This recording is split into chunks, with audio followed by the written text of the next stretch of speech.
sempre admirei, né, a capacidade dele mesmo, talentosa, artística. E eu acho que ele é um artista completo, cara, é um cara pioneiro. Eu considero o Luiz Modonali como um mentor.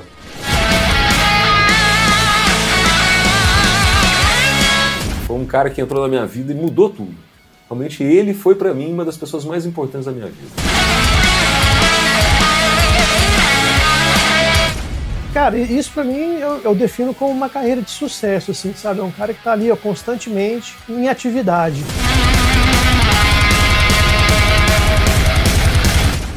Reacendeu uma paixão na música que eu tinha perdido.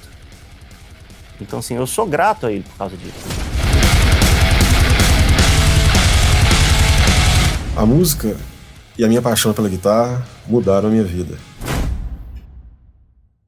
Ele trouxe pra minha vida uma coisa muito diferente. Eu falei, cara, eu não amo esse cara. Então é difícil falar sobre amizade. É sobre uma transcendência que a gente teve. A gente falou de tudo nessa vida.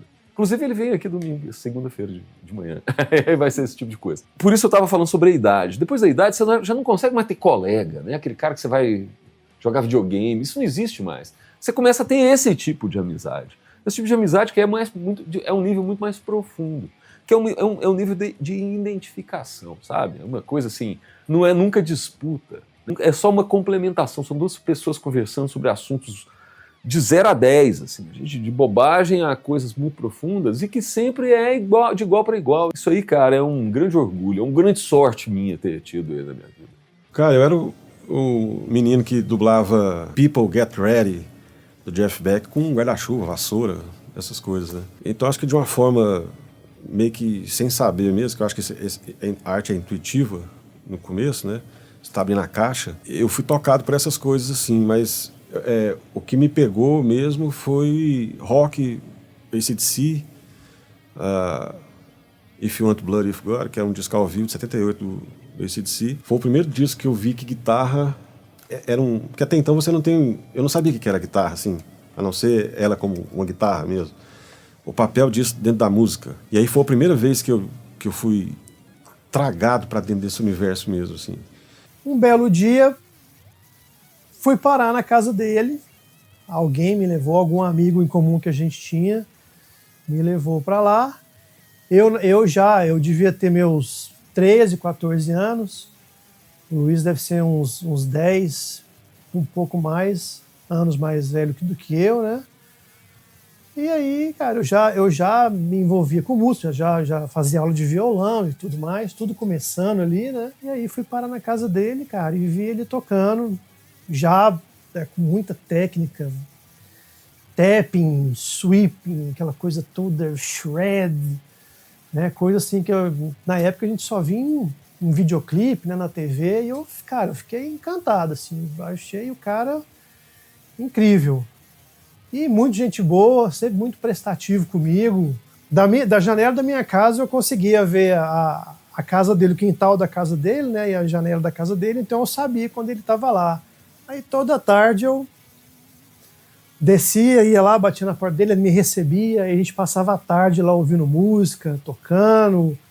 Ele me ensinou bastante coisa, né? Me dava um monte de dica ali.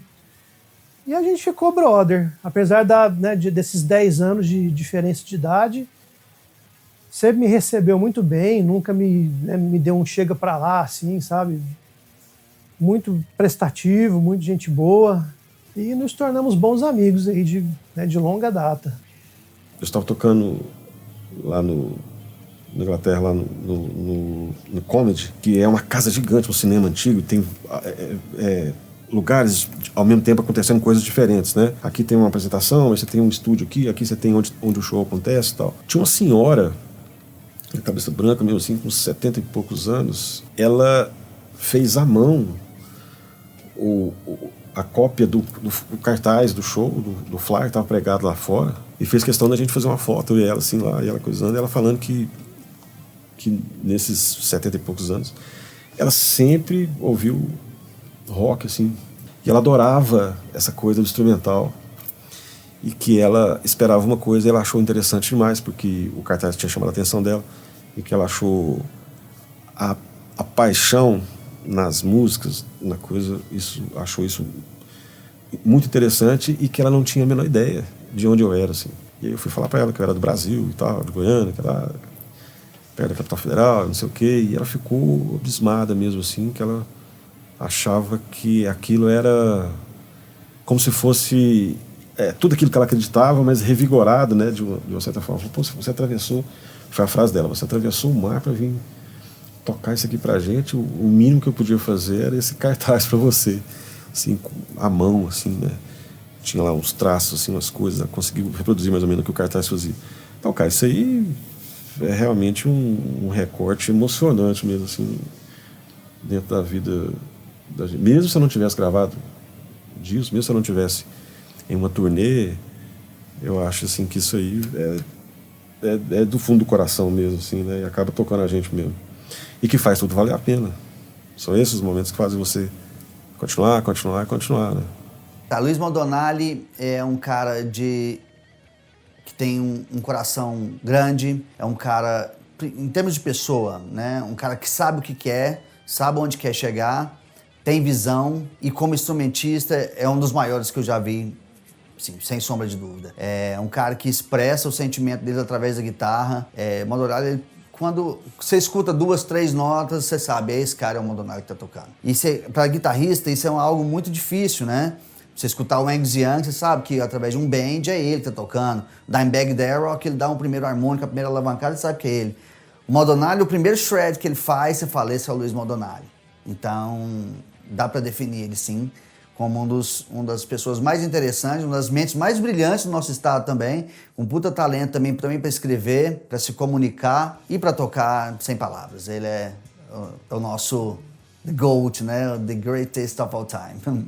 O Luiz é uma pessoa, assim, muito companheira. Ele sempre está presente e comigo, especialmente, muito carinhoso, muito prestativo. Ele não é o marido que cuida, que ajuda a cuidar da casa, essa coisa toda. Ele é bem voltado mesmo para o trabalho dele. Ele fica ali o dia todo trabalhando, envolvido com as coisas dele. Às vezes a gente nem tá percebendo que ele tá ali. De repente, no outro dia tem uma música pronta, tem um álbum pronto. Então, assim, é surpreendente mesmo. Mas ele é muito presente. Ele sempre tá... A gente em casa somos eu, ele, a minha irmã e a nossa cachorrinha. E eles dois são como os irmãos, assim. Então a gente faz ali um grupo perfeito. Muito bom. A gente tem uma harmonia familiar muito boa. Como todos temos, né, problemas, mas faz parte, né, de todas as relações. Eu acho essa coisa da referência, ele é obrigatório, assim, no cabedal de qualquer artista. Você começa naquela coisa da cópia, né, e você procura sua voz e tal. Então tem uns caras que eu não... São muito importantes, assim, acho que não só na mudança do jogo, mas realmente na música para mim, assim, o que firmou, que é o Jimi Hendrix, o Yngwie Malmsteen, o Van Halen, Alan Holdsworth e o George Benson. Esses sim, que eu acho que esses caras mudaram o jogo. Agora é claro que tem uma série de coisas, por exemplo, na adolescência o Bay Area, o metal do Bay Area, assim, fez um alvoroço, assim, na minha cabeça. Essa coisa de Slayer, Metallica, Megadeth, Exodus, Testament, todo mundo ali. Eu adoro isso aí. Então eu continuo consumindo, e as coisas que foram bifurcadas dessa turma, né? Eu acho que o Slayer é a maior banda B que já existiu, assim. Ao mesmo tempo você tem o que se tornou hoje heavy metal rock clássico, né? Igual o Ozzy, a Black Sabbath, The Purple, Led Zeppelin, o hard rock dos anos 80 ali, Europe. Eu sempre gostei demais das bandas. Os suecos, eu sempre tive um fascínio, assim, pelo jeito que os suecos faziam uma coisa. Hoje tem muita banda, né, fazendo também da mesma forma, assim. Eles são um bebedouro mesmo, assim, desse tipo de formação. A gente é muito bem representado no Brasil. Kiko Loureiro, Eduardo Zanui, Daniele, Lari Basílio, acho que ela faz um trabalho fantástico, assim. Eu gosto muito do Ed Timos hoje em dia, do Pliny, esses caras novos, Rick Graham, Martin Miller. E a gente tem aqui também, eu acho que eu fui influenciado por alguns nomes de banda de baile. Tinha o Emílio é uma figura clássica aqui também, né? Não tem o Emílio ainda, é uma grande pessoa. E aí eu acho que eu passei desse papel do cara que foi influenciado por essas pessoas aqui ao lado, para ser o cara que influencia também pela longevidade, né? São 37 37, 38 anos de carreira, e eu acabei mudando a minha referência, sendo uma referência também, assim, de alcance aqui, assim, local, assim, por realizar muita coisa, por atravessar diferentes etapas da música local, assim, né, desde você pegar aí de 89 para 2025, é uma eternidade dentro da música, né. Nós temos um foco, quando a gente produz, que é fora do normal. Eu não sei se ele fica tão exausto quanto eu fico, mas assim, ele vem de Goiânia aqui para Anápolis, pro meu home studio, né, ele chega lá em casa geralmente 8h30, 9 horas da manhã. A gente só pausa pro almoço, que eu faço uma comidinha lá pra gente, e nós voltamos a produzir. Nós não damos um pio, um assunto sequer, que não esteja relacionado ao que nós estamos produzindo. Nós não fugimos em hora nenhuma do foco do que nós estamos produzindo. A minha esposa mesmo, ela fica, gente, vocês ficam 7, 8 horas dentro do estúdio gravando, e eu não vejo vocês falando de ninguém, de nada, de assunto que não seja o que vocês estão gravando. Falei, pois é, e essas 8 horas parece que são 2, 3 horas. Pô, nós temos um recorde de 12 músicas num dia de gravação. A última vez que ele foi lá em casa, nós estamos fazendo uns vídeos curtos para ele postar no Instagram. Nós gravamos 9 vídeos. Teve um dia que nós gravamos 3 clipes no mesmo dia. 3 clipes inteiros. E com vários takes. Eu acho assim, o que foi muito importante para mim em termos das primeiras bandas, né? Eu comecei muito novo, assim, com Black Rain. Eu tinha bandas de garagem, assim, que a gente não chegou a tocar, né? Mas a banda, a partir da hora que eu comecei a tocar, eu toquei com o Black Rain. Fiz um show que foi um show só com Delírio Tremes, que foi na casa de uma garota lá, eles arrumaram o som e eu toquei com eles. Mas a minha banda foi o Black Rain, que eu comecei mesmo, a gente chegou a tocar fora, tocava Quirinópolis, tocava Pires do Rio, chegou a fazer algumas coisas assim. Era uma banda que já queria ser hard heavy, assim, com todos, assim, cada um trazendo um pouco dessas coisas, né? E aí eu já fui para um outro circuito. Eu entrei na metade dos anos 90, eu participei profissionalmente de banda de baile, que era o que tinha, assim, na época. Ainda não tinha essas bandas tributos e tal. Então eu toquei muito tempo em várias bandas, assim. E aí eu tive um degrau acima, que foi quando eu fui fazer música autoral, arranjos e música autoral, para uma banda pop, que era o Laia Vunge. Isso aí, final dos anos 90. Assinou com a Abril Music na época. Então teve música em novela, aí clipe do jeito que manda o figurino, né, com direção mesmo, com tudo certo. Isso feito no Rio de Janeiro. Então teve umas coisas assim, bem interessantes, e eu acho que eu fiz isso numa época em que eu dava conta de fazer essas coisas, porque assim, não é o meu background mesmo, que sempre foi rock, assim. E o que aconteceu nesse dia? Eu tô lá sentado, ele tocando na minha frente, né, a gente tomando uma cervejinha, e eu pensando assim, durante o período de 0 a 100, pensando assim, pra que eu toco guitarra? Pra quê? Eu tento isso aí e o cara tá fazendo isso de olho fechado, né? E nesse dia eu decidi ser baixista. Em diante eu sou um baixista. E aí eu fui pra Goiânia e chamei ele para trabalhar comigo. E ele foi meu braço direito e eu fui o braço direito dele por um bom tempo, no começo do Rock Lab em Goiânia, que era uma casa no setor sul, uma viela do setor sul. E aí a gente ainda teve um bom tempo juntos, assim. Onde era uma relação profissional, mas ela super extrapolava. Na verdade, não tinha nada de profissional ali. A gente era 2 amigos que a gente falava de música, bicho, Maria Rita Ramones. Era assim, foi um cara que entrou na minha vida e mudou tudo. Realmente ele foi para mim uma das pessoas mais importantes da minha vida. E nesse momento que ele entrou na minha vida foi um momento muito crucial. Onde também eu conheci minha ex-mulher, que também tinha essa energia, sabe? De a gente vai abraçar o mundo e a gente pensa largo demais pra gente ficar só, né? A gente não quer ser só metal, só isso, só aquilo, só aquilo. Claro, a gente ama isso, a gente tem tudo isso, mas a gente aprendeu a gostar de tudo e a interpretar isso juntos de uma certa forma.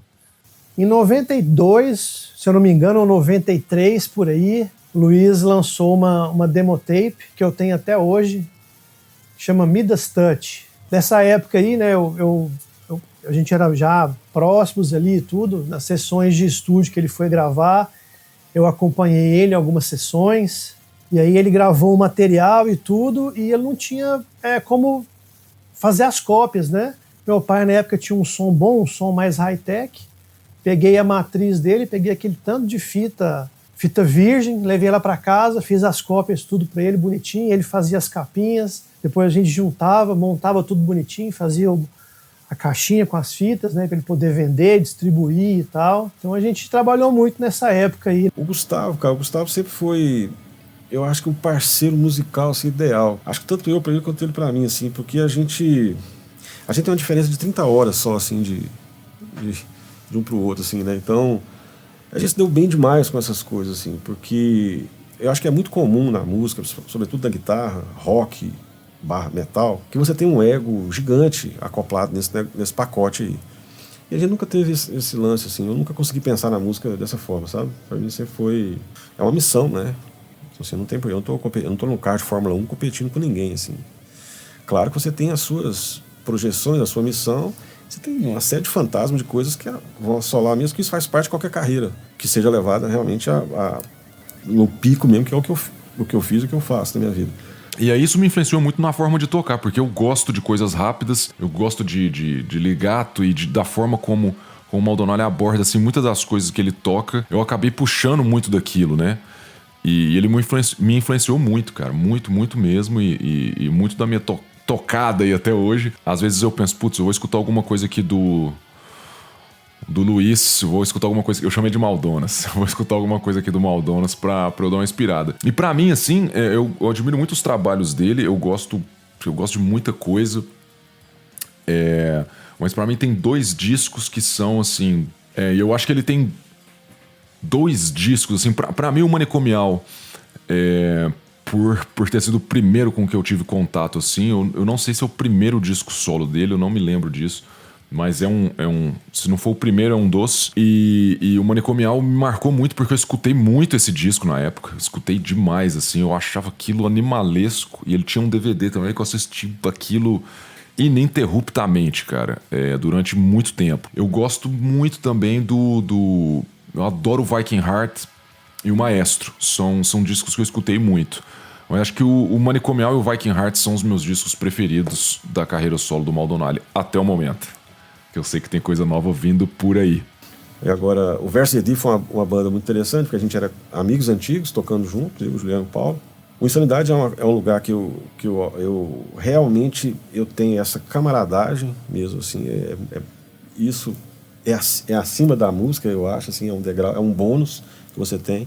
Quando eu tive o Bleed, a gente também veio dessa pegada de amigos tocando, assim, encontrando ainda não tinha essa cobrança mais pró que a cena tem hoje, mas era muito legal sempre estar junto. No Insanidade a gente tem isso.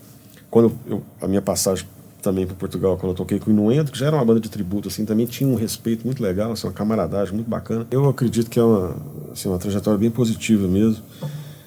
Difícil pra caramba, assim, mas você vai conseguindo, né, e vai se autoafirmando dentro de cenas, né, de situações e tal. Mas se fosse para destacar uma coisa, assim, realmente que eu acho impensável um tempo atrás, eu acredito que, não o fato da turnê na Inglaterra, mas o fato de você ter um disco ao vivo gravado na Inglaterra, que é o berço de todas essas bandas que a gente gosta, né, passando de, sei lá, de Motorhead até Carcass, falando de Eric Clapton e Sabbath, né? Então, assim, tem um peso para quem é envolvido com rock e heavy metal, assim, isso aí é inquestionável. Eu não só gravei um disco lá ao vivo, fiz essa tour que foi para a extinta Treehouse Records, que é do Edmar, né? Edmar Matos, grande amigo. E aí eu acho que o fato de ter sido bem recebido, o fato de tocar numa casa cheia em Oxford, com o povo pedindo bis no final, tocando com uma banda, levando essa coisa de você ser um artista brasileiro lá, na casa dos caras, assim, no quintal dos caras mesmo. E a gente sabe que eles são mal acostumados, porque eles são acostumados a ver os grandes expoentes da música lá, né? Fazer isso com respeito, assim, eu tive uma infinidade de situações que para mim eram surreais, assim. Eu fui pouco, vamos dizer assim, celebrado aqui, assim. E lá, a pessoa nunca tinha me visto na vida. A pessoa ia lá, me cumprimentava e falava: você é muito bem-vindo aqui, volte quantas vezes você quiser, sua música é ótima, você é fantástico. Então, ele era diferente desde já, né? Ele era meio que uma pessoa, mas era o melhor guitarrista da cidade. Desde que eu conheço ele sempre lançou material, teve bandas, E não para, né, cara? Então, as produções que eu faço para ele, eu não vejo dificuldade nenhuma. Eu vejo isso com prazer enorme, porque é algo que faz bem para mim também. Então, aquele cara que eu só admirava, eu passei a ser amigo. Então, esse é o terceiro ponto para fechar com chave de ouro. Ele sempre teve essa disciplina, essa metodologia e esse pragmatismo para conduzir a carreira, principalmente esse amor à guitarra. 96, 97 que a gente se conheceu. Então, assim, a gente tem uma amizade desde lá e eu sempre o admirei muito.